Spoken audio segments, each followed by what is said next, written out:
ಶಂ ಬ್ರಹ್ಮ ವರುಣೇಂದ್ರರುದ್ರಮರುತಃ ಸ್ತುನ್ವಂತಿ ದಿವ್ಯೈಸ್ತವೈಃ ವೇದೈಃ ಸಾಂಗಪದಕ್ರಮೋಪನಿಷದೈಃ ಗಾಯಂತಿ M ಸಾಮಗಾಃ ಧ್ಯಾನಾವಸ್ಥಿತ ತದ್ಗತೇನ ಮನಸಾ ಪಶ್ಯಂತಿ M ಯೋಗಿನೋ ಯಸ್ಯಾಂತಂ ನ ವಿದುಃಸುರಾಸುರಗಣಾಃ ದೇವಾಯ ತಸ್ಮೈ ನಮಃ. ಜನ್ಮಾದ್ಯಸ್ಯ ಯತೋನ್ವಯಾದಿತರತಶ್ಚಾರ್ಥೇಷ್ವಭಿಜ್ಞಸ್ವರಾಟ್ ತೇನೇ ಬ್ರಹ್ಮಹೃದಯಾದಿಕವಯೇ ಮುಹ್ಯಂತಿ ಯಂ ಸೂರಯಃ ತೇಜೋ ವಾರಿಮೃದಾಂ ಯಥಾ ವಿನಿಮಯೋ ಯತ್ರ ತ್ರಿಸರ್ಗೋ ಮೃಷಾ ಧಾಮ್ನಾ ಸ್ವೇನ ಸದಾ ನಿರಸ್ತಕುಹಕಂ ಸತ್ಯಂ ಪರಂ ಧೀಮಹಿ. ನಿಗಮಕಲ್ಪತರೋರ್ಗಲಿತಂ ಫಲಂ ಶುಕಮುಖಾದಮೃತದ್ರವ ಸಂಯುತಂ ಪಿಬತ ಭಾಗವತಂ ರಸಂ ಆಲಯಂ ಮುಹುರಹೋ ರಸಿಕಾಃ ಭುವಿ ಭಾವುಕಾಃ. ಶ್ರೀ ಗುರುಭ್ಯೋ ನಮಃ. ಹರಿ ಓಂ. ಪಂಚಮಸ್ಕಂದ ಗದ್ಯ 7, 8, 9, 10, 11. ಕೆಲವು ಪುಸ್ತಕಗಳಲ್ಲಿ ಚತುರ್ಥ ಸ್ಕಂದ ಇವೇ ಸಂಖ್ಯೆಯ ಗದ್ಯಗಳು. ಸ್ವಲ್ಪ ಸ್ಕಂದ ಸಂಖ್ಯೆ ವ್ಯತ್ಯಾಸ ಆಗಿದೆ ಪುಸ್ತಕದಿಂದ ಪುಸ್ತಕಕ್ಕೆ. ಅಥ ಸ ಭಗವಾನ್ ಋಷಭ, ಅಥಃ ಭಗವಾನ್ ಋಷಭ ಅಂತ ಪಾಠಾಂತರ. ಅಥ ಸ ಭಗವಾನ್ ಋಷಭ ಸ್ವವರ್ಷಂ ಕರ್ಮಕ್ಷೇತ್ರಂ ಅನುಮನ್ಯಮಾನಃ ಪ್ರದರ್ಶಿತ ಗುರುಕುಲವಾಸಃ ಲಬ್ಧವರೈಃ ಗುರುಭಿಃ ಅನುಜ್ಞಾತಃ ಗೃಹಮೇಧಿನಾಂ ಧರ್ಮಾನ್ ಅನುಶಿಕ್ಷಮಾಣಃ ಜಯಂತ್ಯಾಂ ಇಂದ್ರದತ್ತಾಯಾಂ ಉಭಯಲಕ್ಷಣಂ ಧರ್ಮಂ ಸಮಾಮ್ನಾಯಾಮ್ನಾತಂ ಅಭಿಯುಂಜನ್ ಆತ್ಮಜಾನಾಂ ಆತ್ಮಸಮಾನಾನಾಂ ಶತಂ ಜನಯಾಮಾಸ.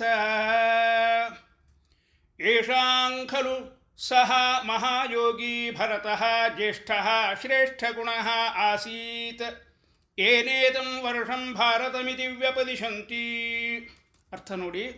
ಅಥಃ ಭಗವಾನ್ ಋಷಭದೇವ, ಅನಂತರ ಭಗವಾನ್ ಋಷಭದೇವನು ಅಥವಾ ಸಹ ಋಷಭದೇವ ಅಂತಿದ್ರೆ ಆ ಋಷಭದೇವನು ಸ್ವವರುಷಂ ತನ್ನ ಆಳ್ವಿಕೆಗೆ ಸೇರಿರ್ತಕ್ಕಂಥ ಆ ಭೂಖಂಡವನ್ನು ಕರ್ಮಕ್ಷೇತ್ರಂ ಅನುಮನ್ಯಮಾನಃ ತನ್ನ ಕರ್ಮಕ್ಷೇತ್ರ ಅಂತ ಸ್ವೀಕರಿಸಿ, ತನ್ನ ಕಾರ್ಯಕ್ಷೇತ್ರ ಅಂತ ಸ್ವೀಕರಿಸಿ, ಪ್ರದರ್ಶಿತ ಗುರುಕುಲವಾಸ ಗುರುಕುಲವಾಸದ ವಿಡಂಬನೆಯನ್ನು ಪ್ರದರ್ಶಿಸಿ, ಲಬ್ಧವರೈಃ ಗುರುಭಿಃ ಅನುಜ್ಞಾತಃ.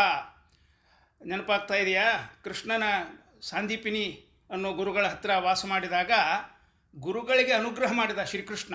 ಹಾಗೆ ಈ ಋಷಭದೇವ ಕೂಡ ಭಗವಂತನ ಅವತಾರ. ಆದ್ದರಿಂದ ಲಬ್ಧವರೈಃ ಗುರುಭಿಃ, ಇವನಿಂದ ಲಬ್ಧ ಅಂದರೆ ಪ್ರಾಪ್ತವಾದ ವರೈಃ ವರಗಳುಳ್ಳಂಥ ಗುರುಭಿಃ ಗುರುಗಳಿಂದ ಅನುಜ್ಞಾತಃ ಆ ಗುರುಕುಲವಾಸವನ್ನು ಮುಗಿಸಿ ಅವರಿಂದ ಅನುಜ್ಞೆಯನ್ನು ಪಡೆದು ಗೃಹಮೇಧಿನಾಂ ಧರ್ಮಂ ಅನುಶಿಕ್ಷಮಾಣಃ, ಗೃಹಮೇಧಿನಾಂ ಗೃಹಸ್ಥರಿಗೆ ಧರ್ಮಂ ಅನುಶಿಕ್ಷಮಾಣಃ ಗಾರ್ಹಸ್ಥ್ಯ ಧರ್ಮವನ್ನು ಬೋಧಿಸಲಿಕ್ಕಾಗಿ ಜಯಂತ್ಯಾಂ ಇಂದ್ರದತ್ತಾಯಾಂ ಇಂದ್ರನಿಂದ ಕೊಡಲ್ಪಟ್ಟಿರ್ತಕ್ಕಂಥ ಜಯಂತಿ ಅನ್ನೋ ಕನ್ಯೆಯಲ್ಲಿ ಅವಳನ್ನು ವಿವಾಹವಾಗಿ ಅವಳಲ್ಲಿ ಸಮಾಮ್ನಾಯ ಆಮ್ನಾತಂ, ಸಮಾಮ್ನಾಯ ಅಂದರೆ ವೇದಗಳು, ಅವುಗಳಿಂದ ಆಮ್ನಾತ ಅಂದರೆ ತಂದ ವೇದವಿಹಿತವಾದ ಉಭಯಲಕ್ಷಣಂ ಧರ್ಮಂ ಅಭಿಯುಂಜನ್, ಉಭಯಲಕ್ಷಣಂ ಶ್ರುತಿ ಮತ್ತು ಸ್ಮೃತಿ ಎಂಬ ಉಭಯ ವಿಧ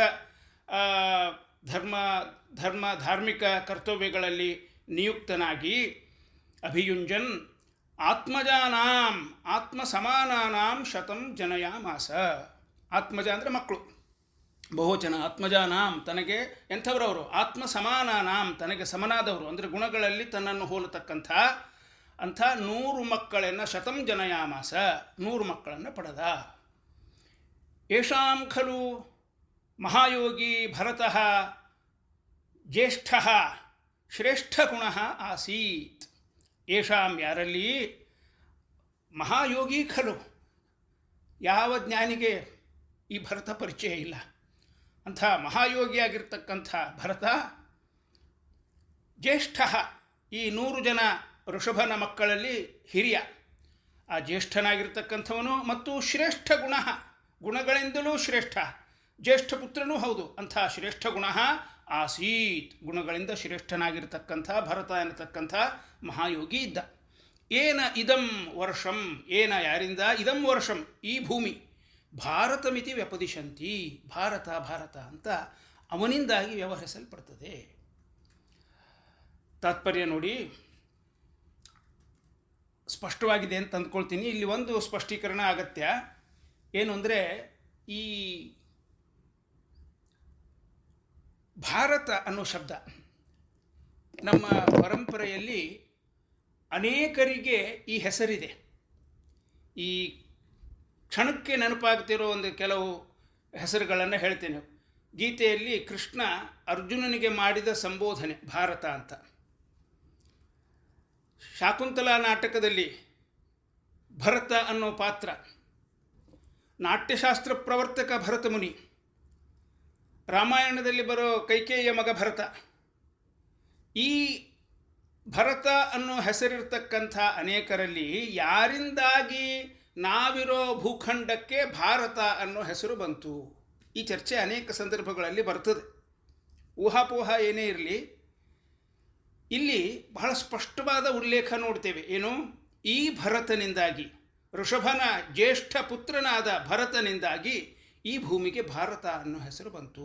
ಏನ ಇದಂ ವರ್ಷಂ, ಯಾರಿಂದ, ಭಾರತಮಿತಿ ವ್ಯಪದಿಶಂತಿ, ವರ್ಷ ಅಂದರೆ ಭೂಮಿ, ಭೂಖಂಡ, ಅದನ್ನು ಭಾರತ ಭಾರತ ಅಂತ ವ್ಯವಹಾರ ಮಾಡ್ತೀವಿ. ಅಂದರೆ ಈ ಭರತನಿಂದಾಗಿ, ನಾವು ಮೇಲೆ ಕೇಳಿದ ಎಲ್ಲ ಭರತ ಅನ್ನೋ ಹೆಸರು ಉಳ್ಳವರಲ್ಲಿ ಈ ಭರತ, ಭಾಗವತದಲ್ಲಿ ಬರ್ತಕ್ಕಂಥ ಜಡಭರತ ಸಾಧಕರಿಗೆ ಆದರ್ಶ ಪಾತ್ರ ಅಂತ ನನಗನ್ನಿಸ್ತದೆ. ಆದ್ದರಿಂದ ಅವನಿಂದಾಗಿ ಈ ಭೂಖಂಡಕ್ಕೆ ಭಾರತ ಭಾರತ ಅಂತ ಹೆಸರಾಯಿತು. ಇವನಲ್ಲಿ ಏನಂಥ ವೈಶಿಷ್ಟ್ಯ, ಉಳಿದವರಿಂದಾಗಿ ಯಾಕೆ ಈ ಹೆಸರು ಬಂತು ಅಂತ ಹೇಳಬಾರದು ಅಂದರೆ, ನನ್ನ ವೈಯಕ್ತಿಕ ಅನಿಸಿಕೆಯನ್ನು ಈ ವಿಷಯದಲ್ಲಿ ಹೇಳ್ತಾ ಇದ್ದೇನೆ, ಗ್ರಂಥದಲ್ಲಿರೋ ವಿಚಾರ ಅಲ್ಲ ಇದು. ಒಂದು ಕ್ಷಣ ವಿಚಾರ ಮಾಡಿ, ಆತ್ಮಜ್ಞಾನಕ್ಕಾಗಿ ಸಮಸ್ತ ಭರತಖಂಡದ ಆಧಿಪತ್ಯ, ಅಖಂಡ ಭೂಮಂಡಲದ ಆಧಿಪತ್ಯ, ಅವು ಬರೀ ಭರತಖಂಡದ ಆಧಿಪತ್ಯ ಅಲ್ಲ, ಭೂಮಂಡಲ ಚಕ್ರವರ್ತಿಯವನು ಭರತ. ಆ ಚಕ್ರವರ್ತಿ ಪದವನ್ನು ತೊರೆದ, ಪ್ರಾಣಿ ಜನ್ಮ ಬಂತು. ಜನ್ಮದ ಸಾಧನೆಯ ಫಲವಾಗಿ ಜನ್ಮಾಂತರ ಉಳಿದಿತ್ತು, ಸಾಧನೆ ಮುಂದುವರಿಸಿದ. ಏಕಾಗ್ರತೆ ಅಂದರೆ ಈ ಜನ್ಮ ಇಡೀ ಉಳಿದ ರಾಜ್ಯದ ಆಧಿಪತ್ಯದಲ್ಲಿ ಮರೆಯದೆ ಉಳಿಸಿ ಬೆಳೆಸಿಕೊಂಡು ಬಂದ ಸ್ಮರಣೆ ಅಲ್ಲ. ಶರೀರ ಬಿದ್ದೋದ ಮೇಲೆ ಸಾಮಾಂ ಮೃಗದೇಹೇಪಿ ಕೃಷ್ಣಾರ್ಚನ ಪ್ರಭವಾನೋ ಜಹಾತಿ, ಭಾಗವತದಲ್ಲಿ ಉಲ್ಲಿಖಿತವಾಗಿರ್ತಕ್ಕಂಥ ಭರತನ ಮಾತು, ಸಾಧಕರ ಮೈಯಲ್ಲಿ ರೋಮಾಂಚನ ಉಂಟು ಮಾಡ್ತಕ್ಕಂಥ ಮಾತು. ಪ್ರಾಣಿ ಜನ್ಮ ಬಂದರೂ ಸಾಧನೆಯ ಏಕಾಗ್ರ ಚಿತ್ತದಲ್ಲಿ ಯಾವುದೇ ವ್ಯತ್ಯಾಸ ಆಗಲಿಲ್ಲ, ಮಾತ್ರವಲ್ಲ ಹೆಚ್ಚಾಯಿತು. ಮುಂದೆ ಆ ಪ್ರಸಂಗ ಬರ್ತದೆ ಇದೇ ಸ್ಕಂದದಲ್ಲಿ, ಅದರ ಅರ್ಥ ವಿವರಣೆಯನ್ನು ಮಾಡ್ತೇನೆ. ಆ ಭರತನ ಜೀವನವನ್ನು ಒಂದು ಸಲ ನೀವು ಅವಲೋಕನ ಮಾಡಿದರೆ ಎಂಥ ಜೀವನ ಅದು. ಬಾಹ್ಯ ಜಗತ್ತಿನಲ್ಲಿ ಕೂಲಿಗಿಂತ ಕಡೆಯಾಗಿ ಸುತ್ತಲಿನ ಎಲ್ಲ ಬಂಧುಗಳು ಬಾಂಧವರು, ಆಪ್ತರು, ಇಷ್ಟರು, ನಮಗೆ ಗೌರವ ಸಲ್ಲಿಸಬೇಕಾದವರು, ಇಡೀ ಜನ ಸಮುದಾಯಕ್ಕೆ ನಿಷ್ಪ್ರಯೋಜಕ, ಅಪ್ರಯೋಜಕ ಅನಿಸಿ ಅವರ ನಿಂದೆ ಅವಹೇಳನಗಳಿಗೆ ಇನ್ನಿಲ್ಲದಂತೆ ಗುರಿಯಾದರೂ ಕೂಡ ಜಡಭರತ, ಜಡ ಇವನು ಅಂತ ಜಡ ಪದಾರ್ಥಗಳಿಗೆ ಹೋಲಿಸಲ್ಪಟ್ಟರೂ ಕೂಡ ಅಂತರಂಗದಲ್ಲಿ ಗುರಿಯಿಂದ ಎಳ್ಳಷ್ಟೂ ವಿಚಲಿತನಾಗದೆ ಆ ಮನದಲ್ಲಿನ ಗುರಿ ಒಂದನ್ನೇ ಆಸರೆಯಾಗಿ ಇರಿಸಿಕೊಂಡು ಯಾವ ಜನ್ಮ ಸವಸಿ ಅಲ್ಲ, ಜನ್ಮ ಜನ್ಮಾಂತರಗಳನ್ನು ಸವಿಸಿ ಆ ಹಠ ಮುಂದುವರಿತು. ಗುರಿಯಿಂದ ಸ್ವಲ್ಪವೂ ವಿಚಲಿತವಾಗದೆ, ಮನುಷ್ಯ ಜನ್ಮ ಇರಲಿ, ಪ್ರಾಣಿ ಜನ್ಮ ಇರಲಿ, ಆಳಿರಲಿ, ಬ್ರಾಹ್ಮಣರ ಮನೆಯಲ್ಲಿ ಹುಟ್ಟಲಿ, ಎಲ್ಲೇ ಹುಟ್ಟಲಿ, ಯಾವುದೇ ಶರೀರ ಇರಲಿ, ಗುರಿಯಿಂದ ಕಿಂಚಿತ್ತೂ ವಿಚಲಿತನಾಗದೆ ಕೊನೆಗೂ ಗುರಿ ಸಾಧನೆ ಮಾಡಿದ ಮಹಾನುಭಾವ, ದೊಡ್ಡ ಸಾಧಕ, ನಮ್ಮ ದೇಶದ ಮೂಲ ಪುರುಷ. ಅವನಿಂದಾಗಿ ನಮ್ಮ ಹೆಸರು, ನಾವು ಭಾರತೀಯರು, ಭರತನ ಸಂತತಿಯವರು. ಅವನ ಹೆಸರನ್ನಾದರೂ ಹಂಚಿಕೊಳ್ಳೋ ಭಾಗ್ಯ ನಮ್ಮದು. ಇಂಥವರು ಭಾರತೀಯರು ಅಂತ ನೆನೆದಾಗ ನಮ್ಮ ಪರಂಪರೆ ಬಗ್ಗೆ ಹೆಮ್ಮೆ ಅನ್ನಿಸ್ತದೆ. ಮಾತ್ರ ಅಲ್ಲ, ನಮ್ಮ ಯೋಗ್ಯತಾನುಸಾರ ಅವನ ಆದರ್ಶಗಳ ಅಳವಡಿಕೆಗೆ ಅವನ ಕಥಾನಕದಿಂದ ಪ್ರೇರಣೆಯೂ ಕೂಡ ದೊರೀತದೆ. ಸಾಧನಾ ಕಾಲದಲ್ಲಿ ನಮಗಿರಬೇಕಾದ ಛಲ, ಶರೀರ ಬಿದ್ದು ಹೋದರೂ ಬಿಡದ ಹಠ. ಬ್ರಾಹ್ಮಣಸ್ಯ ಚ ದೇಹೋಯಂ ಕ್ಷುದ್ರ ಕಾಮಾಯ ನಿಶ್ಯತೆ ಕೃಚ್ಛ್ರಾಯ ತಪಸೇ ಚೈವ ಪ್ರೇತ್ಯಾನಂತ ಸುಖಾಯ ಚ. ನೆನಪಾಯ್ತಾ ವಿಶ್ವಾಮಿತ್ರರ ಮಾತು? ಮತ್ತೊಬ್ಬ ಮಹಾನುಭಾವ, ಬ್ರಾಹ್ಮಣಸ್ಯ ಚ ದೇಹೋಯಂ, ಇದು ಬ್ರಾಹ್ಮಣ ದೇಹ, ಇದು ಕ್ಷುದ್ರ ಕಾಮಾಯ ನಿಶ್ಯತೆ, ಕ್ಷುದ್ರ ಕಾರ್ಯಗಳಲ್ಲೇ ಇದು ವ್ಯರ್ಥ ಆಗಬಾರದು, ಅದರಲ್ಲಿ ತೊಡಗಬಾರದು. ಕೃಚ್ಛ್ರಾಯ ತಪಸೆ ಪ್ರೀತ್ಯಾನಂತ ಸುಖಾಯ, ಕಠಿಣ ತಪಸ್ಸು, ದೊಡ್ಡ ಗುರಿ. ಇದಕ್ಕಾಗಿ ಈ ಬ್ರಾಹ್ಮಣ ಶರೀರ ಮೀಸಲಾಗಬೇಕು. ಬ್ರಾಹ್ಮಣರು ಅಂತ ಹೇಳಿಕೊಳ್ಳುವವರಿಗೆ ಈ ಮಾತು ನೆನಪಿನಲ್ಲಿರಬೇಕು. ಕ್ಷುದ್ರ ಕಾಮಾಯ ನಿಶ್ಯತೆ. ಇಲ್ಲಿ ಈ ಭರತನ ಪ್ರಸಂಗವನ್ನು ಓದ್ತಾ ಇದ್ದಾಗೆ ಮನಸ್ಸಿನಲ್ಲಿ ಬಂದ ಒಂದು ಪ್ರಶ್ನೆ ನಿಮ್ಮ ಜೊತೆಗೆ ಹಂಚಿಕೊಳ್ತಾ ಇದ್ದೇನೆ. ಅಲ್ಲ, ಈ ಜಡಭರತನಿಂದ ನಮ್ಮ ದೇಶ ಭಾರತ ಅಂತ ಹೆಸರಾಯಿತು ಅಂತ ಹೇಳಿದ್ರಿ. ಈ ಭಾರತ ಅಂತ ಹೆಸರು ಆಗುವ ಮೊದಲು ಈ ಭೂಮಿ ಇತ್ತಲ್ವ? ಆವಾಗ ಅದಕ್ಕೇನು ಹೆಸರಿತ್ತು? ಭರತನಿಂದಾಗಿ ಭಾರತ ಅಂತ ಹೆಸರು ಬಂತು. ಭರತನಿಗಿಂತ ಮೊದಲು ಭೂಮಿ ಇತ್ತಲ್ಲ, ಅದಕ್ಕೇನು ಹೆಸರಿತ್ತು? ಅಜನಾಭ ವರ್ಷ ಅಂತ ಇದರ ಹೆಸರು. ಭರತನಿಗಿಂತ ಮೊದಲು ಭರತನಿಂದಾಗಿ ಭಾರತ ಅಂತ ಬಂತು. ಅದಕ್ಕಿಂತ ಮೊದಲು ಅಜನಾಭ ವರ್ಷ ಅಂತ ಇದರ ಹೆಸರು. ಹಾಗೆ ಅಂತ ಎಲ್ಲಿ ಹೇಳಿದ್ದಾರೆ? ಅಜನಾಭಂ ನಾಮ ಏತದ್ವರ್ಷಂ ಭಾರತಮಿತಿ ಯತಃ ಆರಭ್ಯ ವ್ಯಪದಿಶಂತಿ. ಅಜನಾಭ ಅನ್ನೋ ಹೆಸರಿನ ಈ ಭೂಭಾಗವನ್ನು ಭಾರತ ಅಂತ ಇವನಿಂದಾಗಿ ವ್ಯವಹರಿಸ್ತಾರೆ. ಇದೇ ಪಂಚಮಸ್ಕಂದದ 7ನೇ ಅಧ್ಯಾಯ 3ನೇ ಗದ್ಯ ನಾನೀಗ ಓದಿತ್ತು. ಮುಂದೆ ನೋಡೋಣ. ಗದ್ಯ 9. ತಮನು ಕುಶಾವರ್ತ. ತಮನು ಕುಶಾವರ್ತ ಇಲಾವರ್ತೋ ಬ್ರಹ್ಮಾವರ್ತೋ ಮಲಯಕೇತು ಭದ್ರಸೇನ ಇಂದ್ರಸ್ಪೃಕ ವಿದರ್ಭ ಕೀಟಕ ಇತಿ ನವನವತಿ ಪ್ರಧಾನಾಃ. ತಮನು ಅವನನ್ನು ಅನುಸರಿಸಿ, ಅಂದರೆ ಆ ಭರತನನ್ನು ಅನುಸರಿಸಿ ಅವನಿಗೆ ತಮ್ಮಂದಿರಾಗಿ ಯಾರ್ಯಾರು ಹುಟ್ಟಿದ್ರು ಅವರ ಹೆಸರುಗಳಿವೆಲ್ಲ. ಕುಶಾವರ್ತ, ಇಲಾವರ್ತ, ಬ್ರಹ್ಮಾವರ್ತ, ಮಲಯ, ಕೇತು, ಭದ್ರಸೇನ, ಇಂದ್ರಸ್ಪೃಕ, ವಿದರ್ಭ, ಕೀಟಕ ಇತಿ. ಹೀಗೆ 9 ಜನರು. ಇವರು ನವತಿ ಪ್ರಧಾನಾಃ. ಇವರಿಗೆ ತಮ್ಮಂದಿರಾಗಿರ್ತಕ್ಕಂಥ 90 ಜನ. ನವತಿ ಅಂದರೆ 90. ಅವರಿಗೆ ಪ್ರಧಾನ, ವಯಸ್ಸಿನಲ್ಲೂ ಸಾಧನೆಯಲ್ಲೂ ಜ್ಯೇಷ್ಠರು. ಹಾಗಾದರೆ ಒಟ್ಟು 100 ಜನ. ಶತಂ ಜನಯಾಮಾಸ ಅಂತ ಈಗ ತಾನೇ ಓದಿದ್ವಿ ನಾವು. ಋಷಭನಿಗೆ 100 ಜನ ಮಕ್ಕಳು. ಅವರ ವಿವರಗಳನ್ನು ಹೇಳ್ತಾ ಇದ್ದಾರೆ. ಅವರಲ್ಲಿ 4 ವರ್ಗಗಳು, 4 ಕ್ಲಾಸಿಫಿಕೇಶನ್ಸ್, ಅವರವರ ಯೋಗ್ಯತೆ ಮೇಲೆ ಮತ್ತು ಅವರ ವಯೋಮೂಲಕವಾದ ಜ್ಯೇಷ್ಠತೆಯ ಮೇಲೆ.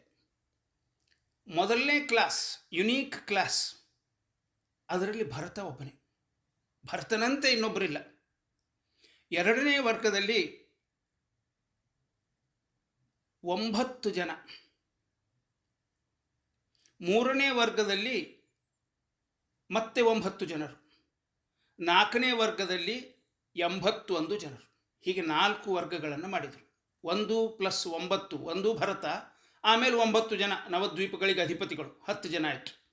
ಆಮೇಲೆ 9 + 81 90 ಆಯಿತು. 10 + 90 100 ಆಯಿತು. ಈ ಕ್ರಮದಲ್ಲಿ ಈ ಮುಂದಿನ ಗದ್ಯಗಳಲ್ಲಿ ಇವರ ವಿವರ ಬಂದಿದೆ. ಹೀಗೆ ವಿಂಗಡಿಸಲಿಕ್ಕೆ ಇನ್ನೂ ಒಂದು ಕಾರಣ ಇದೆ, ಅದನ್ನು ಬಳಿಕ ನೋಡೋಣ. ಮುಂದೆ ನೋಡಿ, ಒಂದು ಪುಸ್ತಕದಲ್ಲಿ ಅದನ್ನು ಶ್ಲೋಕವಾಗಿ ಕೊಟ್ಟಿದ್ದಾರೆ, ಶ್ಲೋಕ 11.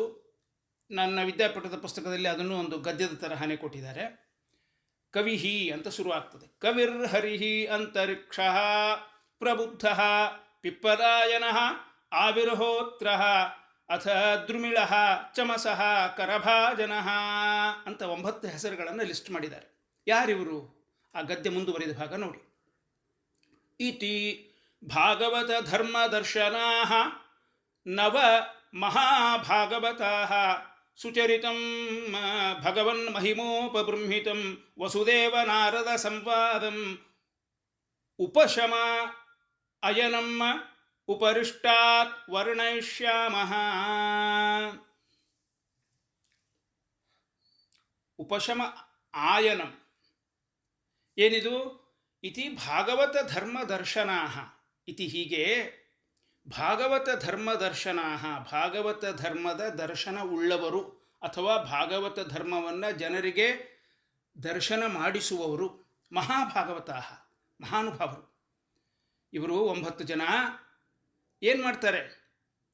ಭಗವನ್ ಮಹಿಮೋಪಬೃಂಹಿತಂ, ಭಗವಂತನ ಮಹಿಮೆಯಿಂದ ಉಪಬೃಂಹಿತಂ ಅಂದರೆ ಕೂಡಿರ್ತಕ್ಕಂಥ ವಸುದೇವ ನಾರದ ಸಂವಾದ ರೂಪಂ.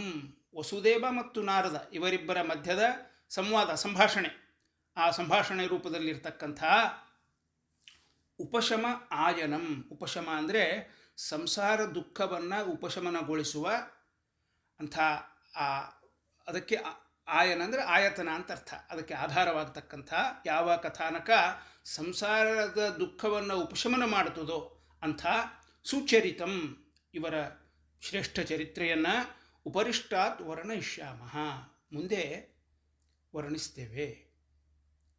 ಏನು ತಾತ್ಪರ್ಯ ಸ್ಪಷ್ಟ, ಆದರೂ ಸ್ವಲ್ಪ ಬಿಡಿಸಿ ಹೇಳ್ತೇನೆ. ನಾರದರು ಒಮ್ಮೆ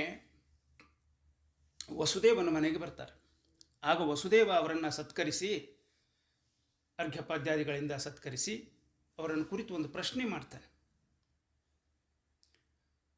ನಾರದರೇ, ಈ ಸಂಸಾರದಲ್ಲಿ ಅಜ್ಞಾನ, ಭಯ, ವಿನಾಶ ಈ 3 ಶಕ್ತಿಗಳು ನಮ್ಮನ್ನು ಆಳ್ತವೆ.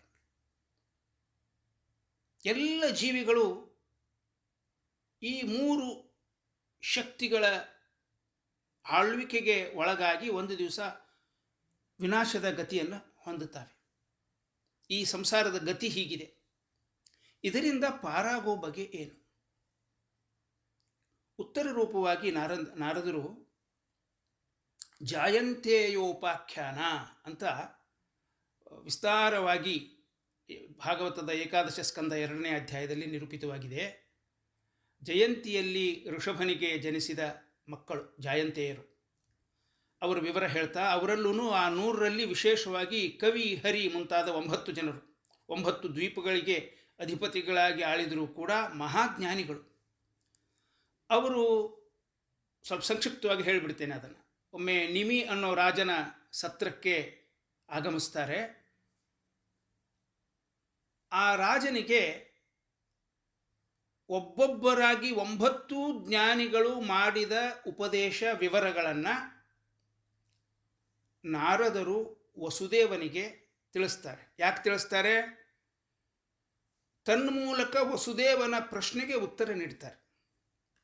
ಇದನ್ನೇ ಗದ್ಯದಲ್ಲಿ, ನಾವೀಗ ಓದಿದ ಗದ್ಯದಲ್ಲಿ ಸುಚರಿತಂ ಭಗವನ್ ಮಹಿಮೋಪಬೃಂಹಿತಂ ವಸುದೇವ ನಾರದ ಸಂವಾದ ರೂಪಂ ಉಪಶಮ ಆಯನಂ ಅಂತ ಉಲ್ಲೇಖಿಸಿದ್ದಾರೆ.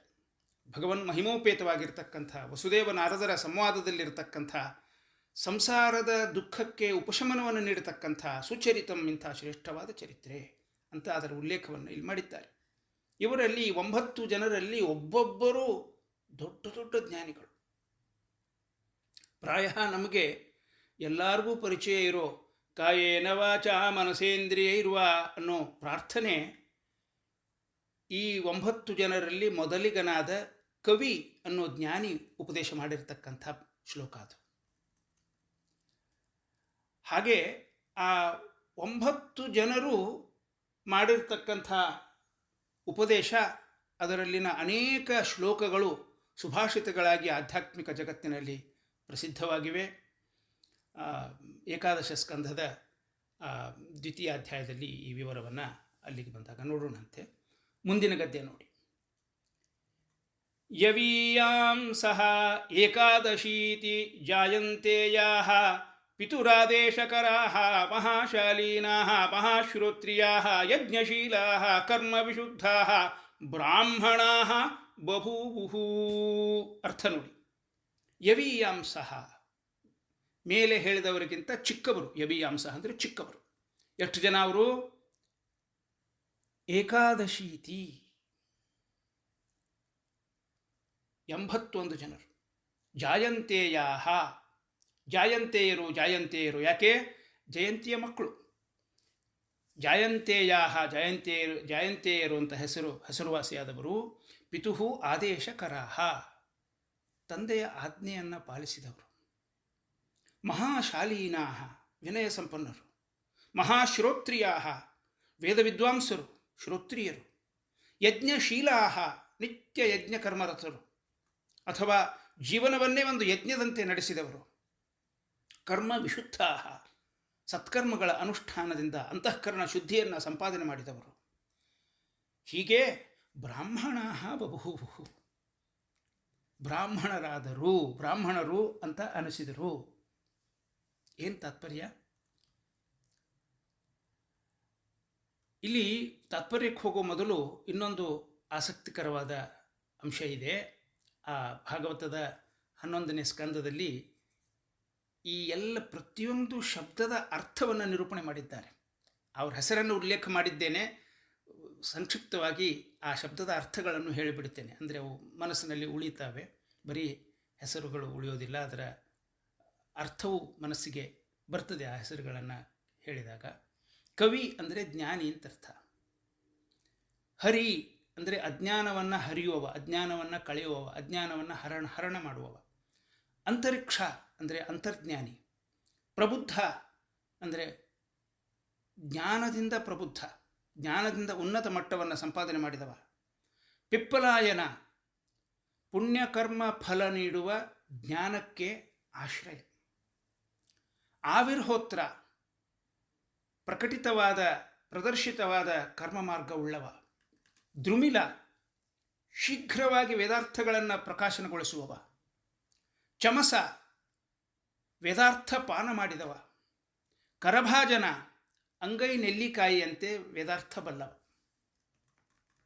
ಇವು ಆ ಹೆಸರಿನ ಅಂದರೆ ಅವರ ಗುಣಗಳಿಂದಾಗಿ ಅವರಿಗೆ ಈ ಹೆಸರುಗಳು. ಈ ಶ್ಲೋಕದಲ್ಲಿ ಗಮನಿಸಬೇಕಾದ 2 ವಿಶೇಷಣಗಳನ್ನು ಇವತ್ತಿನ ಕಾಲದಲ್ಲಿ ತುಂಬ ಅಲಕ್ಷ್ಯಕ್ಕೆ ಒಳಗಾಗಿರ್ತಕ್ಕಂಥ 2 ಗುಣಗಳು. ಪಿತುರಾದೇಶಕರಾಹ ಜಾಯಂತೇಯಾಹ ತಂದೆಯ ಆದೇಶವನ್ನು ಪಾಲಿಸುವವರು.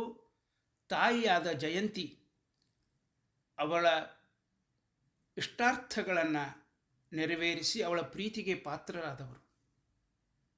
ಇದನ್ನು ಈ 2 ವಿಶೇಷಣಗಳನ್ನು ಉಳಿದ ದೊಡ್ಡ ದೊಡ್ಡ ಧಾರ್ಮಿಕ ಗುಣಗಳ ಜೊತೆಗೆ ಲಿಸ್ಟ್ ಮಾಡಿದ್ದಾರೆ. ತಾಯಿ ತಂದೆ ಮಾತು ಕೇಳಿ ಅವರಿಗೆ ಸಂತೋಷವಾಗುವಂತೆ ಜೀವನ ಮಾಡೋದು ಇದೊಂದು ಧಾರ್ಮಿಕ ಗುಣ. ನೋಡಿ, ಅಲ್ಲಿ ವೇದ ವಿದ್ವಾಂಸರು, ನಿತ್ಯ ಯಜ್ಞಾಗ ಮಾಡುವವರು ಅನ್ನೋ ವಿಶೇಷಣಗಳ ಜೊತೆಗೆ, ಬರೀ ಜೊತೆಗಲ್ಲ, ಅವೆಲ್ಲ ವಿಶೇಷಣಗಳಿಗೂ ಮೊದಲು ಲಿಸ್ಟ್ ಮಾಡಿದ ವಿಶೇಷಣಗಳಿವು. ಜಾಯಂತೇಯಾಹ ಪಿತುರಾದೇಶಕರಾಹ ಧಾರ್ಮಿಕ ಸಾಧನೆ ಮಾಡಬಯಸುವವರಿಗೆ ತಾಯಿ ತಂದೆಯರ ಸೇವೆ, ಅವರ ಮನೋಗತವನ್ನು ಅನುಸರಿಸಿ ಅವರಿಗೆ ಸಂತೋಷ ಆಗುವಂತೆ ಇರೋದು ಧಾರ್ಮಿಕತೆಯ ಮೊದಲ ಹೆಜ್ಜೆ ಅನ್ನೋದನ್ನು ಇಲ್ಲಿ ಸೂಚನೆ ಮಾಡಿದ್ದಾರೆ. ಇನ್ನೊಂದು ಮರೆಯಲೇಬಾರದ ಮಹತ್ವದ ವಿಶೇಷಣ ಬ್ರಾಹ್ಮಣಾಃ ಬಭೂವು. ಬ್ರಾಹ್ಮಣರಾಗಿ ಹುಟ್ಟಲಿಲ್ಲ, ಬ್ರಾಹ್ಮಣ್ಯವನ್ನು ಸಂಪಾದನೆ ಮಾಡಿದರು ಗುಣಗಳಿಂದ. ಈ ಗುಣಗಳನ್ನು ತಮ್ಮ ಜೀವನದಲ್ಲಿ ಅಳವಡಿಸಿಕೊಳ್ಳುವುದರ ಮೂಲಕ ಕ್ಷತ್ರಿಯರಾಗಿ ಹುಟ್ಟಿದ್ದರೂ ಕೂಡ ಬ್ರಾಹ್ಮಣ್ಯ ಸಂಪಾದನೆ ಮಾಡಿ ಬ್ರಾಹ್ಮಣರು ಅಂತ ಅನಿಸಿಕೊಂಡ ಮಹಾನುಭಾವರು. ಅಂದರೆ ಬ್ರಾಹ್ಮಣ್ಯ ಹುಟ್ಟಿನಿಂದ ಬರೋ ಹೆಗ್ಗಳಿಕೆ ಅಲ್ಲ, ಗುಣಗಳನ್ನು ಅಳವಡಿಸಿಕೊಳ್ಳುವುದರ ಮೂಲಕ ಗಳಿಸಬೇಕಾದ ಅರ್ಹತೆ ಅನ್ನೋದನ್ನು ಬ್ರಾಹ್ಮಣಾ ಬಭೂವುಹು ಅನ್ನೋ ಶಬ್ದದಿಂದ ಸೂಚನೆ ಮಾಡ್ತಾ ಇದ್ದಾರೆ. ಮುಂದೆ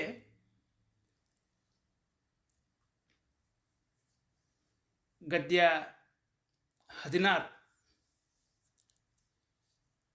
ಭಗವತಾ ಋಷಭೇಣ ಪರಿರಕ್ಷ್ಯಮಾಣ ಏತಸ್ಮಿನ್ ಪರಿರಕ್ಷ್ಯಮಾಣೆ ಏತಸ್ಮಿನ್ ವರ್ಷೆ ನ ಕಶ್ಚನ ಪುರುಷಃ ವಾಂಛತಿ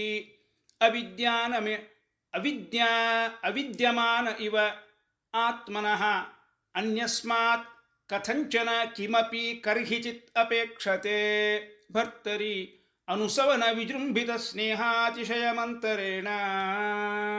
ಅರ್ಥ ನೋಡಿ. ಭಗವತ ಋಷಭೇಣ, ಪೂಜ್ಯರಾದ ಆ ಋಷಭ ರಾಜರಿಂದ ಪರಿರಕ್ಷ್ಯಮಾಣೆ ಏತಸ್ಮಿನ್ ವರ್ಷೆ, ಪರಿರಕ್ಷ್ಯಮಾಣ ಅಂತುಂಟು, ಅಲ್ಲಿ ಸಂಧಿಯಾದಾಗ ಪರಿರಕ್ಷ್ಯಮಾಣೆ ಅಂತ ಆಗತ್ತೆ.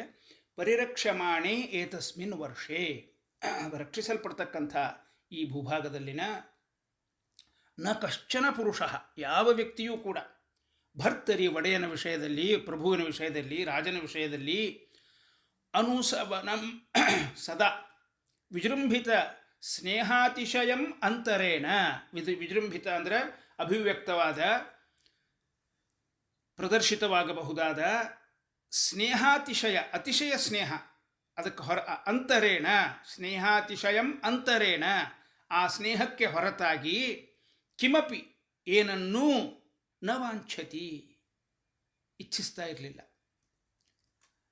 ಆತ್ಮನಃ ಅನ್ಯಸ್ಮಾತ್, ಮತ್ತೆ ಕಿಮಪಿ ಅಂತ ಇಟ್ಕೊಳ್ಬೇಕು. ಆತ್ಮನಃ ಅನ್ಯಸ್ಮಾತ್ ಕಿಮಪಿ, ತಮ್ಮದಲ್ಲದ ಏನನ್ನೂ ಕೂಡ ಕರ್ಹಿಚಿತ್ ಎಂದಿಗೂ, ಕಥಂಚನ ಯಾವ ರೀತಿಯಲ್ಲೂ, ನ ಅಪೇಕ್ಷತೆ ಕಣ್ಣೆತ್ತಿಯೂ ನೋಡ್ತಾ ಇರಲಿಲ್ಲ. ನ ಅವೇಕ್ಷತೆ, ಅವೇಕ್ಷಣ ಅಂದರೆ ನೋಡೋದು, ನ ಅವೇಕ್ಷತೆ ಕಣ್ಣೆತ್ತಿಯೂ ನೋಡ್ತಾ ಇರಲಿಲ್ಲ.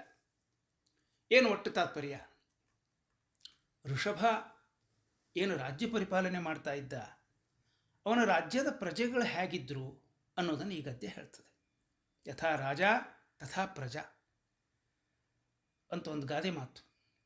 ಆ ಋಷಭ ಯಾವ ಆದರ್ಶಗಳನ್ನು ತನ್ನ ಅಂತರಂಗದ ಬದುಕಿಗೆ ಆಸರೆಯಾಗಿ ಅನುಸರಿಸ್ತಾ ಬಂದನೋ, ಅವನನ್ನು ಅನುಸರಿಸಿದ ಪ್ರಜೆಗಳು ಅಂಥವೇ ಗುಣಗಳನ್ನು ಹೊಂದಿದ್ದರು. ಋಷಭನ ಪ್ರಜೆಗಳಲ್ಲಿ ಎದ್ದು ಕಾಣುವ ಗುಣಗಳು 2 ಅಂತ ಹೇಳ್ತಾರೆ ಈ ಗದ್ಯದಲ್ಲಿ. ಒಂದು, ರಾಜನ ವಿಷಯದಲ್ಲಿ ನಿತ್ಯ ಅಭಿವೃದ್ಧಶೀಲವಾದ, ದಿನೇ ದಿನೇ ಬೆಳೀತಕ್ಕಂಥ ಅನುರಾಗ, ಸ್ನೇಹ, ಪ್ರೀತಿ. ಏನಾದರೂ ಮಾಡಿ ರಾಜನ ವಿಷಯದಲ್ಲಿ ತಮಗಿರೋ ಪ್ರೀತಿ, ಕೃತಜ್ಞತೆಗಳನ್ನು ರಾಜನಿಗೆ ತಮ್ಮ ಕಾರ್ಯಗಳ ಮೂಲಕ ತೋರಿಸುವ ಅದಮ್ಯ ವಾಂಛೆ, ಇದು ಅವರ ಮೊದಲ ಲಕ್ಷಣ ಪ್ರಜೆಗಳದ್ದು. 2ನೇದ್ದು, ತಮ್ಮದಲ್ಲದ ವಸ್ತುವನ್ನು ಆ ವಸ್ತು ಅಸ್ತಿತ್ವದಲ್ಲೇ ಇಲ್ಲ ಎಂಬಂತೆ ಉದಾಸೀನ ಭಾವದಿಂದ ನೋಡುವ ಮಟ್ಟಿಗೆ ಪ್ರಾಮಾಣಿಕತೆ.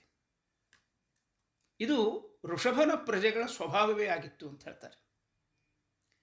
ಇನ್ನು ಮುಂದೆ ಋಷಭ ತನ್ನ ಮಕ್ಕಳಿಗೆ ಮಾಡಿದ ಉಪದೇಶದ ವಿವರ 5ನೇ ಅಧ್ಯಾಯದಲ್ಲಿ ಬರ್ತದೆ. ಅದನ್ನು ಸ್ವಲ್ಪ ನೋಡೋಣ. ಅಧ್ಯಾಯ 5, ಶ್ಲೋಕ 1. ನಾಯಂ ಲೋಕೋ ದೇಹಭಾಜಾಂ ನೃಲೋಕೆ ಕಸ್ತತ್ ಕರ್ಮಾನ್ ಅರ್ಹತಿ ವಿಡ್ಭುಜಾಂ ಯೇ ತಪೋ ದಿವ್ಯಂ ಹ್ಯರ್ಹಥ ಏನ ಸತ್ವಂ ಶುದ್ಧೇದ್ಯಸ್ಮಾತ್ ಬ್ರಹ್ಮ ಸುಖಂ ಹ್ಯನಂತಂ. ಒಂದೆರಡು ಪಾಠಾಂತರಗಳಿದೆ. ಕಸ್ತತ್ ಕರ್ಮಾನ್ ಅನ್ನುವಲ್ಲಿ ಕಷ್ಟಾನ್ ಕರ್ಮಾನ್ ಅಂತ ಒಂದು, ತಪೋದಿವ್ಯಂ ಹ್ಯರ್ಹಥ ಅನ್ನುವಲ್ಲಿ ಹ್ಯರ್ಹಥ ಅನ್ನೋದಕ್ಕೆ ಬದಲಾಗಿ ಪುತ್ರಕಾಹ ಅಂತ ಒಂದು, ಕೊನೆ ಸಾಲು ಶುದ್ಧೇತ್ ಅಸ್ಮಾತ್ ಬ್ರಹ್ಮಸೌಖ್ಯಂ ತ್ವನಂತಂ ಅಂತ ಇನ್ನೊಂದು ಕೊನೆ ಸಾಲಿನ ಪಾಠಾಂತರ. ಅರ್ಥದಲ್ಲಿ ಏನೂ ಹೆಚ್ಚಿನ ವ್ಯತ್ಯಾಸ ಇಲ್ಲ. ಪುತ್ರಕಾಹ ಅಂತಿರುವಲ್ಲಿ ಅದನ್ನು ಸಂಬೋಧನೆಯಾಗಿಟ್ಕೊಳ್ಳಿ. ಹೇ ಪುತ್ರಕಾಹ ಅಂತ ಮಕ್ಕಳನ್ನು ಸಂಬೋಧಿಸಿ ಉಪದೇಶ ಮಾಡ್ತಾ ಇದ್ದಾನೆ. ಓ ಮಕ್ಕಳೇ, ನೃಲೋಕೆ ಮನುಷ್ಯ ಲೋಕದಲ್ಲಿ ವಿಡ್ಭುಜಾಂ, ವಿಡ್ಭುಜರು ಅಂದರೆ ಹಂದಿಗಳು. ಯಾಕೆಂದರೆ ತ್ಯಾಜ್ಯವನ್ನು ತಿಂದು ಬದುಕತಕ್ಕಂಥವುಗಳು. ವಿಡ್ಭುಜಾಂ ಹಂದಿಗಳ ಏ ಯಾವವೋ ಅಂದರೆ ಏ ಸಂತಿ ಯಾವ ವಿಷಯ ಭೋಗಗಳು ಇವೆಯೋ, ಚ ಅಂತ ಇಟ್ಕೋಬೇಕು, ಮತ್ತು ತತ್ ಕರ್ಮಾನ್, ತಾನ್ ಕರ್ಮಾನ್ ಇತ್ಯರ್ಥ, ಆ ಅಂಥ ದುಃಖದಾಯಕ ಕರ್ಮಗಳನ್ನು, ಪಾಠಾಂತರ ಕಷ್ಟಾನ್ ಕರ್ಮಾನ್, ದುಃಖಕರವಾದ ಕರ್ಮಗಳು ವಿಷಯಗಳು ಇವೆಯೋ, ತಾನ್ ಅವುಗಳನ್ನು ಭೋಕ್ತುಂ ಭೋಗಿಸಲಿಕ್ಕೆ ಅಂತ ಇಟ್ಕೋಬೇಕು. ತಾನ್ ಭೋಕ್ತುಂ ಅವುಗಳನ್ನು ಭೋಗಿಸಲಿಕ್ಕೆ, ದೇಹಭಾಜಾಂ ಶರೀರಧಾರಿಗಳ, ಅಯಂ ದೇಹ ಈ ಮಾನುಷ ದೇಹವು, ಕಹ ಅರ್ಹತಿ ಯಾರು ಅರ್ಹರು, ಯಾರೂ ಅಲ್ಲ ಅಂತ ಭಾವ. ಪಾಠಾಂತರ ಏನು? ನ ಅರ್ಹತೆ ಅರ್ಹವಾಗಿರೋದಿಲ್ಲ. ದಿವ್ಯಂ ತಪಃ ದಿವ್ಯವಾದ ತಪಸ್ಸು, ಕರ್ತುಂ ಅರ್ಹಥ ಇತಿ ಶೇಷಃ, ಆ ದಿವ್ಯವಾದ ತಪಸ್ಸನ್ನು ಮಾಡಲಿಕ್ಕೆ ಈ ಮಾನುಷ ಶರೀರ ಅರ್ಹ ಅಂತ ಇಟ್ಕೊಳ್ಬೇಕು. ಏನ ಯಾವುದರಿಂದ? ಸತ್ವಂ ಅಂತಃಕರಣವು ಶುದ್ಧೇತ್ ಶುದ್ಧವಾದೀತು. ಯಸ್ಮಾತ್ ಯಾವುದರಿಂದ? ಅನಂತಂ ಅಂತವಿಲ್ಲದ, ಸುಖಂ ಸುಷ್ಠು ಖಂ ಜ್ಞಾನಾತ್ಮಕಂ ಇಂದ್ರಿಯಂ ಯಸ್ಯ ತತ್ ಬ್ರಹ್ಮ ಸಿದ್ಧ್ಯತಿ ಇತಿ ಭಾವ. ಸುಖ ಅನ್ನೋ ಶಬ್ದಕ್ಕೆ ವಿಜಯಧ್ವತ ತೀರ್ಥರು ಬಿಡಿಸಿ ಅರ್ಥ ಬರೀತಾರೆ. ಸು ಅಂದರೆ ದೋಷವಿಲ್ಲದ, ಖ ಅಂದರೆ ಜ್ಞಾನಮಯ ಇಂದ್ರಿಯ, ಅಂದರೆ ಪರಬ್ರಹ್ಮ ಅವನ ಎಲ್ಲ ಇಂದ್ರಿಯಗಳು ಜ್ಞಾನಮಯ ಅಲ್ವಾ. ಆದ್ದರಿಂದ ಅವನಿಗೂ ಅವನ ಇಂದ್ರಿಯಗಳಿಗೂ ಭೇದ ಇಲ್ಲ. ಆದ್ದರಿಂದ ಇಂದ್ರಿಯ ಅಂತ ಅವನನ್ನೇ ಸಂಬೋಧಿಸಿದ್ದಾರೆ. ಸುಖ, ಸು ಅಂದರೆ ದೋಷವಿಲ್ಲದ, ಖ ಅಂದರೆ ಜ್ಞಾನಮಯವಾದ ಇಂದ್ರಿಯನಾದ ಆ ಭಗವಂತ ಸಿದ್ಧ್ಯತಿ ಅಂತ ಇಟ್ಟುಕೊಳ್ಬೇಕು. ಶ್ಲೋಕದಲ್ಲಿಲ್ಲ. ತಪಸ್ಸನ್ನು ಮಾಡೋದರಿಂದ ಅವನನ್ನು ಪಡೆಯಲಿಕ್ಕೆ ಸಾಧ್ಯ. ತಪಸ್ಸಿನಿಂದ, ದಿವ್ಯಂ ತಪಃ ದಿವ್ಯವಾದ ತಪಸ್ಸಿನ ಆಚರಣೆಯಿಂದ ಸುಖಂ ಸಿದ್ಧ್ಯತಿ, ಜ್ಞಾನಮಯವಾದ ಪರಮಾತ್ಮನ ಪ್ರಾಪ್ತಿ. ರಾಜನಾದ ಋಷಭ ತನ್ನ ಮಕ್ಕಳನ್ನು ನೆಪವಾಗಿಟ್ಟುಕೊಂಡು ಸಮಸ್ತ ಮಾನವ ಜನಾಂಗಕ್ಕೆ ಈ ಉಪದೇಶವನ್ನು ನೀಡ್ತಾ ಇದ್ದಾನೆ ಅಂತ ಟಿಪ್ಪಣಿಕಾರರು ಬರೀತಾರೆ. ಈ ಭೂಮಿ ಮೇಲೆ ಅಲ್ಲಿ ಶಬ್ದಗಳನ್ನು ಗಮನಿಸಿ. ದೇಹಧಾರಿಗಳು ಅಂದರೆ ಶರೀರ ಇರುವವರು ಮನುಷ್ಯರು ಮಾತ್ರ ಅಲ್ಲ. ಮಲಮೂತ್ರ ಮುಂತಾದ ಅಸಹ್ಯ ಜಿಗುಪ್ಸಾದಾಯಕ ವಸ್ತುಗಳನ್ನು ಆಸಕ್ತಿಯಿಂದ ಸೇವಿಸ್ತಕ್ಕಂಥ ಸೂಕರ ಅಂದರೆ ಹಂದಿ ಮುಂತಾದ ಪ್ರಾಣಿಗಳಿವೆ. ಅವುಗಳಿಗೆ ಸುಖ ದುಃಖದಾಯಕ ಅನ್ನಿಸ್ತಕ್ಕಂಥ ವಿಷಯ ಪದಾರ್ಥಗಳಿವೆ ಈ ಪ್ರಪಂಚದಲ್ಲಿ. ಆರಂಭದಲ್ಲಿ ಸುಖ ಅನ್ನಿಸಿ ಅಂತ್ಯತಃ ದುಃಖವನ್ನು ನೀಡತಕ್ಕಂಥ ವಿಷಯಗಳು. ಈ ಸಂಗತಿಯನ್ನು ವಿವೇಚಿಸಿ ಯಾವುದರಿಂದ ನಮ್ಮ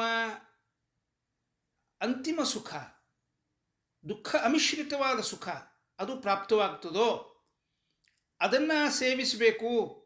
ಈ ಸದ್ಯಕ್ಕೆ ದುಃಖ ಕೊಟ್ಟು, ಸದ್ಯಕ್ಕೆ ಸುಖ ಕೊಟ್ಟು, ಅಲ್ಪ ಸುಖ ಕೊಟ್ಟು ಮುಂದೆ ಸುದೀರ್ಘ ದುಃಖವನ್ನು ಕೊಡ್ತಕ್ಕಂಥ ಈ ವಿಷಯ ಭೋಗಗಳಲ್ಲಿ ತೊಡಗಬಾರದು ಅಂತ ವಿವೇಚನೆ ಮಾಡತಕ್ಕಂಥ ಶಕ್ತಿ ಆ ಸೂಕರ ಮುಂತಾದ ಪ್ರಾಣಿಗಳಿಗಿಲ್ಲ.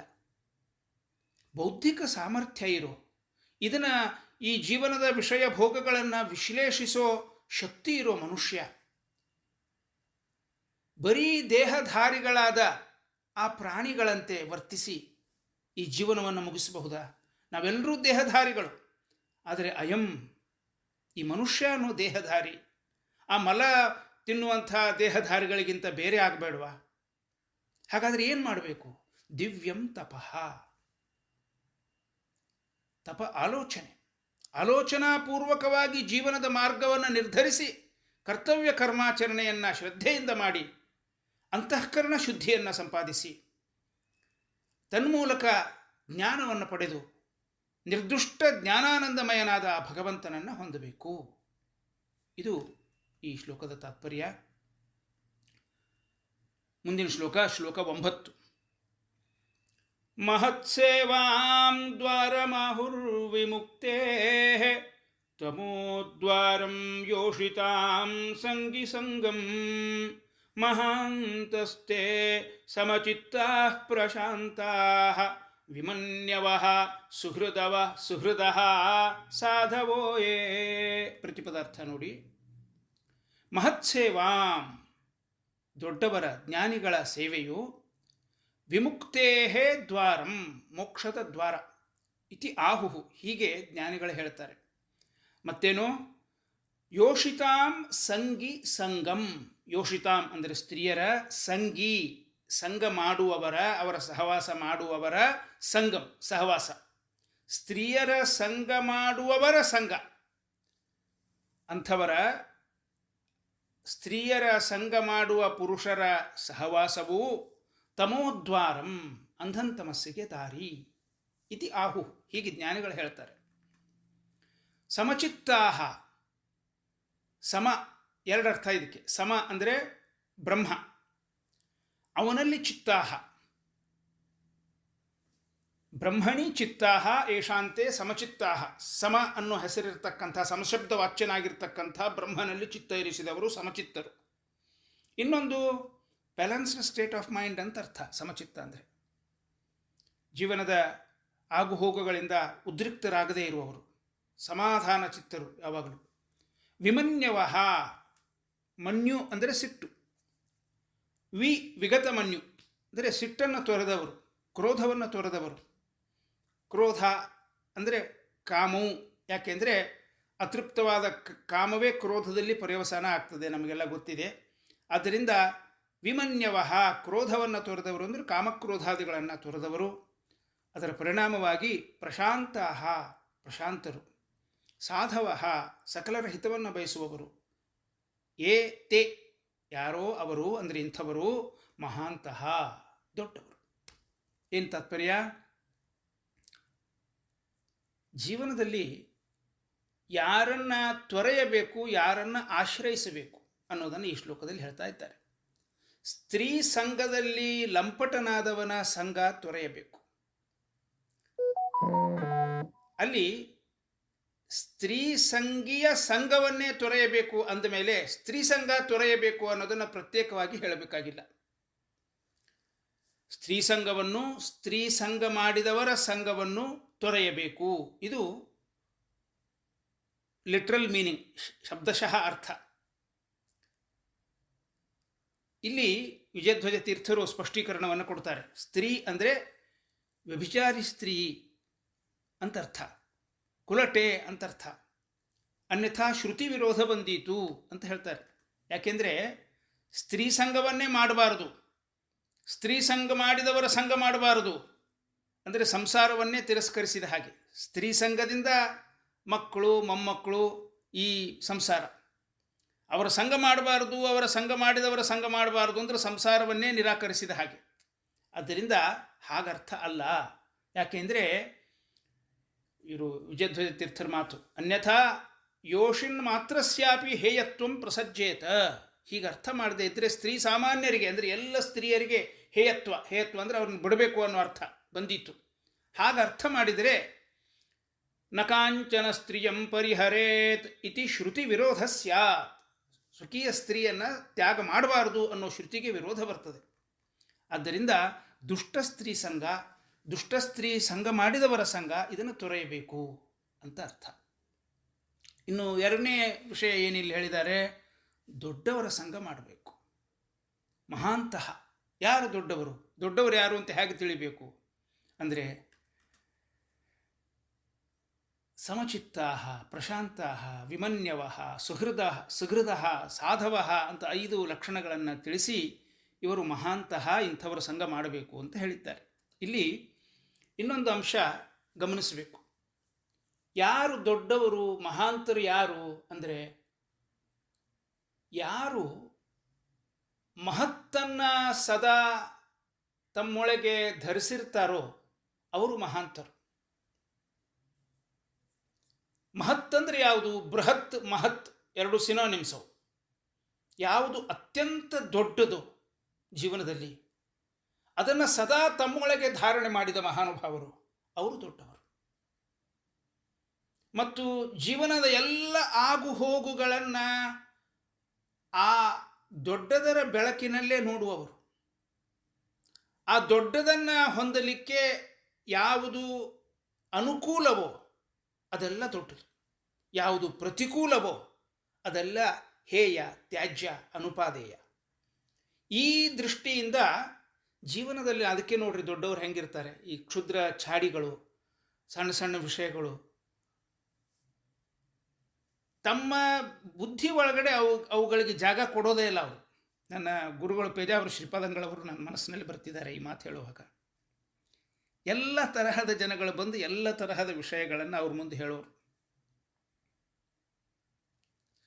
ಕಿವಿ ಇದೆ, ಬುದ್ಧಿ ಇದೆ, ಹೇಳಿದ್ದೆಲ್ಲ ಅರ್ಥ ಆಗ್ತದೆ. ಯಾವುದು ಒಳಗಿಟ್ಕೋಬೇಕು, ಎಷ್ಟೊತ್ತಿಟ್ಕೋಬೇಕು, ಈ ತಿಳುವಳಿಕೆ ಒಂದು ಮನುಷ್ಯನಲ್ಲಿ ಇದ್ದುಬಿಟ್ರೆ ಜೀವನದ ಅನೇಕ ಅಪಾಯಗಳಿಂದ ಪಾರಾಗ್ತಾನೆ. ಬೇಕಾದವರು ಬೇಕಾದ ಹೇಳಿ, ನನ್ನ ಜೀವನದ ಗುರಿ ಇದು, ಈ ಗುರಿಗೆ ಇದು ಸಾಧಕವ ಮಾರಕವ, ಇಷ್ಟೇ. ಸಾಧಕ ಆದರೆ ಅದನ್ನು ಒಳಗಿಳಿಸು, ಅದನ್ನು ಬೆಳೆಸು, ಪೋಷಿಸು. ಮಾರಕ ಆದರೆ ಮರ್ತು ಬಿಡು, ಅಲಕ್ಷ್ಯ ಮಾಡು, ಇಷ್ಟೆ. ಆದ್ದರಿಂದ ಇಂಥವರು ಮಹಾಂತಹ, ಮಹತ್ತನ್ನು ಸದಾ ಅಂತರಂಗದಲ್ಲಿ ಧಾರಣೆ ಮಾಡಿಕೊಂಡು ಬದುಕನ್ನು ನಡೆಸುವವರು ಮಹಾಂತಹ.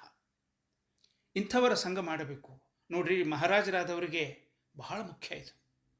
ಕೆಟ್ಟ ಸಹವಾಸದಿಂದ ಅವರು ಕೆಟ್ಟರೆ ಇಡೀ ರಾಜ್ಯವನ್ನು ಹಾಳು ಮಾಡ್ತಾರೆ.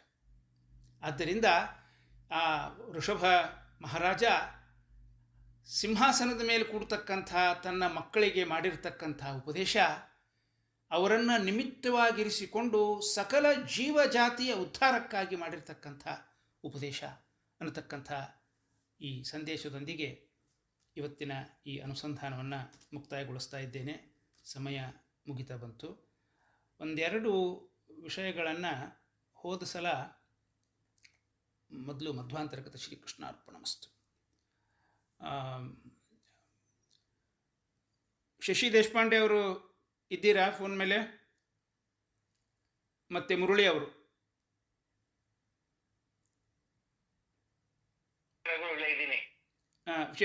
ನೀವು ಹಿಂದಿನ ಪಾಠದಲ್ಲಿ ಒಂದು ವಿಷಯ ಹೇಳ್ತಾ ಇದ್ರಿ, ಹೇಳಿ ಅಂತ ಕೇಳಿದೆ, ಆಮೇಲೆ ಸಮಯ ಮುಗಿತು ನಿಲ್ಲಿಸಿ ಅಂದೆ. ಕ್ಷಮೆ ಇರಲಿ, ಅದನ್ನು ದಯವಿಟ್ಟು ಕೆಲವು ನಿಮಿಷಗಳಲ್ಲಿ ಹೇಳಬಹುದಾ? ಇಲ್ಲ, ಅದೇ ಅದು ಧ್ಯಾನದ ಬಗ್ಗೆ ಮಾತಾಡ್ತಾ ಇದ್ದಾಗ 2 ಚಕ್ರಗಳಲ್ಲಿ ನಾವು ಹೇಗೆ ಒಂದೊಂದೇ ಚಕ್ರನ ಹೆಸರು ತಂದ್ಕೊಂಡು ಧ್ಯಾನ ತಗೊಂಡು ಬಂದು ಅದನ್ನ ನಾವು 6ನೇ ಚಕ್ರದಲ್ಲಿ ನಿಲ್ಸ್ಕೋಬಹುದು ಅನ್ನೋದ್ರ ಬಗ್ಗೆ ಮಾತಾಡ್ತಾ ಇದ್ವಿ. ಬಟ್ ಅದು ಒಂದು 5-10 ನಿಮಿಷದಲ್ಲಿ ಅದನ್ನ ಎಕ್ಸ್ಪ್ಲೈನ್ ಮಾಡ್ಲಿಕ್ಕೆ ಸಾಧ್ಯ ಇಲ್ಲ. ಅದಕ್ಕೆ ಸ್ವಲ್ಪ ಅವಕಾಶ ಬೇಕಾಗತ್ತೆ. ಅದಕ್ಕೋಸ್ಕರ ಆಗಿದ್ದು ಒಳ್ಳೇದೇ ಆಯ್ತು. ಆಕ್ಚುಲ್ ಆಗಿ ಲಾಸ್ಟ್ ಟೈಮ್ ನೀವು ನಿಲ್ಸುತ್ತಿದ್ದು ಒಳ್ಳೇದೇ ಆಯ್ತು. ಆಯ್ತು. ಹಂಗಾರೆ ನೋಡಿ, ನನಗೂ ಆಯಿತು, ಇಲ್ಲಿ ಕೇಳ್ತಾ ಇರೋ ಉಳಿದವ್ರಿಗೂ ಆಯಿತು. ಅವೇನು ಸಮುದ್ರಗಳಿವೆ, ಹಾಲಿನ ಸಮುದ್ರ, ತುಪ್ಪದ ಸಮುದ್ರ ಇತ್ಯಾದಿ, ಅವಕ್ಕೆ ಒಂದು ಸಾಂಕೇತಿಕ ಅರ್ಥ ಹೇಳಿದ್ದಾರೆ ಅಂತ ಹೇಳಿದ್ರಿ. ಆ ಭಾಗ ಏನಾದರೂ ನೆನಪಿದ್ರೆ ಹೇಳಿ, ಇಲ್ಲದೆ ಇದ್ರೆ ಮತ್ತೆ ನೋಡ್ಕೊಂಡು ಬಂದು ಹೇಳಿ. ನಿಮ್ದು ಕೇಳಿಸ್ತಾ ಇದೆ ದೇಶಪಾಂಡೆ ಅವರೇ? ಐ ಡೋಂಟ್ ನೋ ಆಚಾರ್ಯಲ್ಲಿ. ಹಲೋ, ಕೇಳಿಸ್ತಾ? ನಿಮ್ದು ಕೇಳಿಸ್ತು. I don't know Acharya. Okay okay, Murali ಅವರು ಈಗ ಕೇಳಿಸ್ತಾ ಇದೆಯಾ? ಹಲೋ ಹಲೋ, ನನ್ನ ಮಾತು ಕೇಳಿಸ್ತಾ ಇಲ್ವಾ?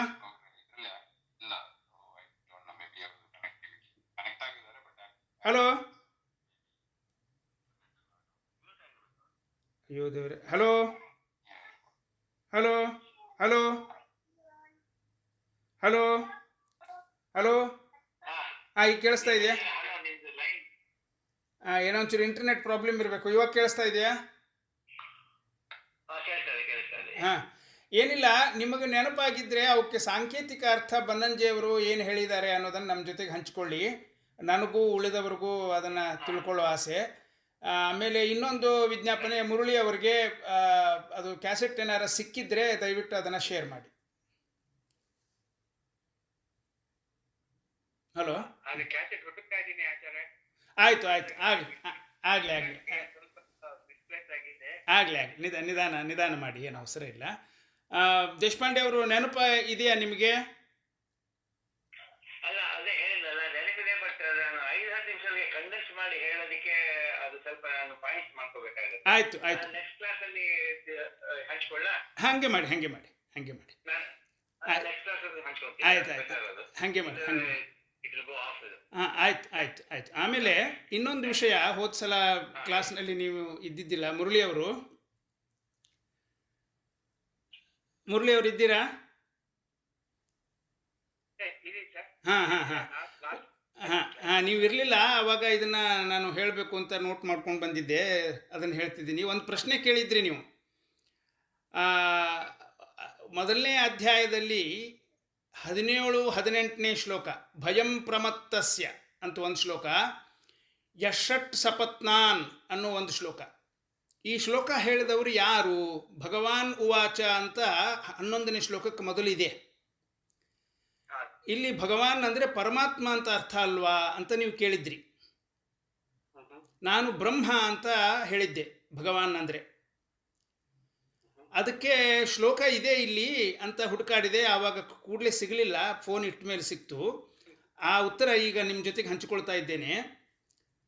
ಭಗವಾನ್ ಉವಾಚ ಎನ್ನುವುದಕ್ಕೂ ಮೊದಲು ಒಂದು ಗದ್ಯ ಇದೆ, ಗದ್ಯ ನಂಬರು 9-10. ಗದ್ಯ 9, ತತ್ರ ಹವಾ ಏನಂ ದೇವರ್ಷಿಃ ಹಂಸಯಾನೆ ಪಿತರಂ ಭಗವಂತಂ ಹಿರಣ್ಯಗರ್ಭಂ ಉಪಲಭ್ಯಮಾನಃ ಸಹಸೈವ ಸಹ ಪಿತಾಪುತ್ರಾಭ್ಯಾಂ ಆವಾಹಿತ ಅಂಜಲಿಃ ಉಪತಸ್ಥೆ ಅಂತ ಇದೆ.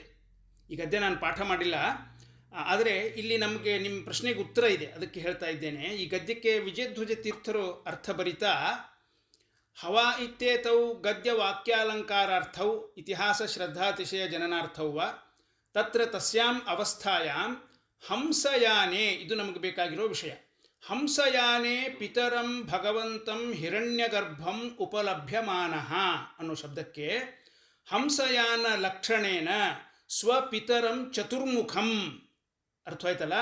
ಹಂಸಯಾನನಾಗಿ ಬಂದ ಅಂತ ಇಲ್ಲಿ ಹೇಳ್ತಾ ಇದ್ದಾರೆ, ತನ್ನ ತಂದೆ ಬಂದ ಅಂತ.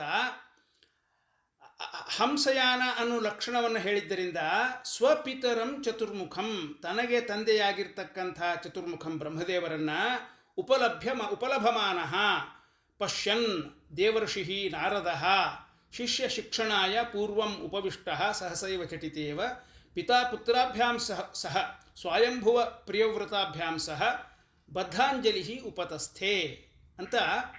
ಅಲ್ಲಿ ಆ ಹಂಸ ವಾಹನನಾಗಿ ಬಂದಿರತಕ್ಕಂಥವನು ಯಾರವನು ಅಂದರೆ ಆ ಹಂಸಯಾನ ಅನ್ನೋ ಲಕ್ಷಣದಿಂದ ಚತುರ್ಮುಖ ಅನ್ನೋ ಅರ್ಥವನ್ನು ವಿಜಯಧ್ವಜ ತೀರ್ಥರು ಅಲ್ಲಿ ಬರೀತಾರೆ.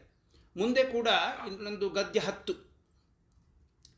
ಭಗವಾನಪಿ ಭಾರತ ತದುಪನೀತ ಅರ್ಹಣಃ ಸೂಕ್ತವಾಕ್ಯೈಃ ನ ನಿತರಾಂ ಉದಿತಗುಣಾವತಾರಃ ಸುವಿಜಯಃ ಪ್ರಿಯವ್ರತಂ ಆದಿಪುರುಷಂ ತಂ ಸದಯಃ ಸಾವಲೋಕಃ ಇತಿ ಹೋವಾಚ. ಭಗವಾನಪಿ ಬ್ರಹ್ಮದೇವರು ಕೂಡ ತದುಪನೀತ ಆ ಪ್ರಿಯವ್ರತನಿಂದ ಕೊಡಲ್ಪಟ್ಟಿರ್ತಕ್ಕಂಥ ಅರ್ಹಣಃ ಅರ್ಘಪಾದ್ಯಾದಿ ಪೂಜೆ ಉಳ್ಳವನಾಗಿ ಸೂಕ್ತವಾಕ್ಯೈಃ, ಯಾವುವು ಸೂಕ್ತವಾಕ್ಯಗಳು? ಹಿರಣ್ಯಗರ್ಭ ಸಮವರ್ತತಾಗ್ರೇ ಇತ್ಯಾದಿ ಸೂಕ್ತವಚನೈಃ ನಿತರಾಂ ಉದಿತ ಸಮ್ಯಗುಕ್ತ ಗುಣಾವತಾರ ವಿಜಯ, ಗುಣ ವಿಸ್ತಾರ ಸುವಿಜಯ, ಬ್ರಹ್ಮದೇವರ ಗುಣಗಳ ವಿಸ್ತಾರದ ವರ್ಣನೆ ಕೇಳಿ ತಂ ಪ್ರಿಯವ್ರತಂ ಆ ಪ್ರಿಯವ್ರತನನ್ನು ಆದಿಪುರುಷ, ಇಲ್ಲಿ ನೋಡಿ ಅವರು ಬರೆಯುವ ಅರ್ಥ ಚತುರ್ಮುಖ, ಮುಂದೆ ಇತಿ ವಕ್ಷಮಾಣ ಪ್ರಕಾರೇಣ ಮುಂದೆ ಹೇಳುವ ರೀತಿಯಲ್ಲಿ ಹ ಉವಾಚ, ಆಮೇಲೆ ಭಗವಾನ್ ಉವಾಚ. ಸೊ ಅಲ್ಲಿ ಭಗವಾನ್ ಉವಾಚ ಅನ್ನೋಕ್ಕಿಂತ ಮೊದಲು ಆದಿಪುರುಷ ಅಂತ ತಂ ಪ್ರಿಯವ್ರತಂ ಆ ಪ್ರಿಯವ್ರತನನ್ನು ಆದಿಪುರುಷ ಅಂದರೆ ಅಲ್ಲೂ ಮತ್ತೆ ಆದಿಪುರುಷ ಅಂದರೆ ಪರಮಾತ್ಮ ಅನ್ನೋ ಅರ್ಥಕ್ಕೆ ಅವಕಾಶ ಇದೆ. ಟಿಪ್ಪಣಿಯಲ್ಲಿ ಚತುರ್ಮುಖ ಅಂತ ಬಿಡಿಸಿ ಅರ್ಥ ಬರೀತಾರೆ. ಇತಿ ವಕ್ಷಮಾಣ ಪ್ರಕಾರೇಣ ಉವಾಚ ಅಂಥೇಳಿ ಆಮೇಲೆ ಭಗವಾನ್ ಉವಾಚ ಅಂತ ಶುರುವಾಗುತ್ತೆ. ಆದ್ದರಿಂದ ಅಲ್ಲಿ ಭಗವಾನ್ ಉವಾಚ ಅಂದರೆ ಭಗವಂತ ಪರಮಾತ್ಮ ಅಲ್ಲ, ಬ್ರಹ್ಮದೇವರು ಅಂತ. ವೆಲ್ಕಮ್. ನಮಸ್ಕಾರ. ಆಯ್ತು, ಹಾಗಾದರೆ ಇಲ್ಲಿಗೆ ಯಾರಿಗಾದರೂ ಏನಾದರೂ ಪ್ರಶ್ನೆ ಇದ್ದರೆ ಕೇಳಿ, ಇಲ್ಲದೇ ಇದ್ದರೆ ಇಲ್ಲಿಗೆ ಇವತ್ತಿನ ಪ್ರವಚನ ಉಪಸಂಹಾರ ಮಾಡೋಣ.